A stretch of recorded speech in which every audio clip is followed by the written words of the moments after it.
ஆளுநர் ஆர்.என். ரவிக்கு ஆப்பு வைத்த உச்சநீதிமன்றம். புதிய ஆளுநர் திடீர் அறிவிப்பு. அதாவது தமிழ்நாடு ஆளுநர் ஆர்.என். ரவிக்கு எதிரான தமிழக அரசின் வழக்குகளில் உச்சநீதிமன்றம் இன்று உத்தரவிட இருக்கிறது.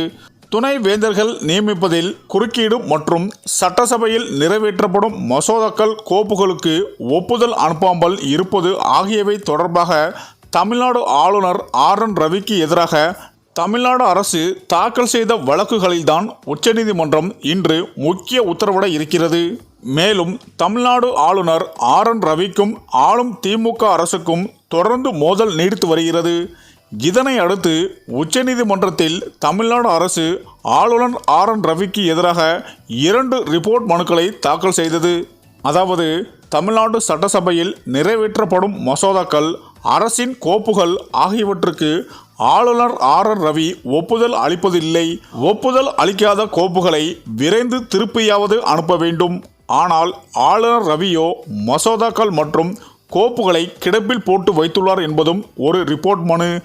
இந்த மனுவை ஏற்கனவே உச்சநீதிமன்ற முன்னாள் நீதிபதி விசாரித்தது. இந்த பெஞ்சில் நீதிபதிகள் பர்திவாலா, மனோஜ் மிஸ்ராவும் இடம்பெற்றிருந்தனர். அப்போதுதான் இந்த மோதல் தீவிரமாக கவலை தரக்கூடியது என நீதிபதிகள் தெரிவித்தனர். இதனைத் தொடர்ந்து தமிழ்நாடு அரசு துணை வேந்தர்கள் நியமிப்பதில் ஆளுநர் ரவிக்கு குறுக்கீடு தொடர்பாக மற்றொரு ரிப்போர்ட் மனுவையும் உச்சநீதிமன்றத்தில் தமிழ்நாடு அரசு தாக்கல் செய்தது. அதாவது துணை வேந்தர் தேர்தல் குழுவில் யுஜி தலைவரை சேர்க்க வேண்டும் என்கிற ஆளுநர் ரவியின் நிலைப்பாட்டுக்கு எதிராக இந்த ரிப்போர்ட் மனு தாக்கல் செய்யப்பட்டது. தமிழ்நாடு அரசின் இந்த 2 ரிப்போர்ட் மனுக்களுக்கும் உச்சநீதிமன்றத்தில் கடந்த வாரம் விசாரணைக்கு வந்தது. தமிழ்நாடு அரசு தரப்பில் வில்சன் எம்பி மற்றும் அபிஷேக் சிங் ஆஜராகினர். அப்போது தமிழ்நாடு அரசுக்கும் ஆளுநருக்கும் இடையேயான தொடர்ச்சியான மோதல்கள் குறித்தும் தமிழக அரசு தரப்பில் விவரிக்கப்பட்டது. மத்திய அரசு தரப்பில் இருந்து அட்ரி ஜெனரல் வெங்கட்மணி ஆஜராகினர்.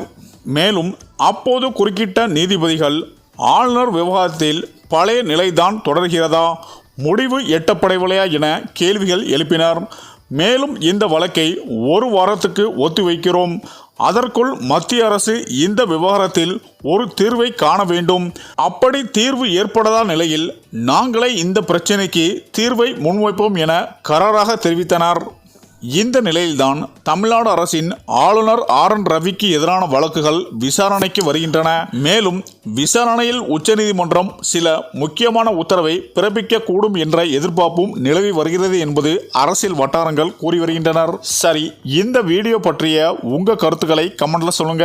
மேலும் வீடியோ பிடித்திருந்தால் லைக் பண்ணுங்க, ஷேர் பண்ணுங்க, மறக்காம நம்ம சேனலை சப்ஸ்கிரைப் பண்ணிக்கோங்க. நன்றி.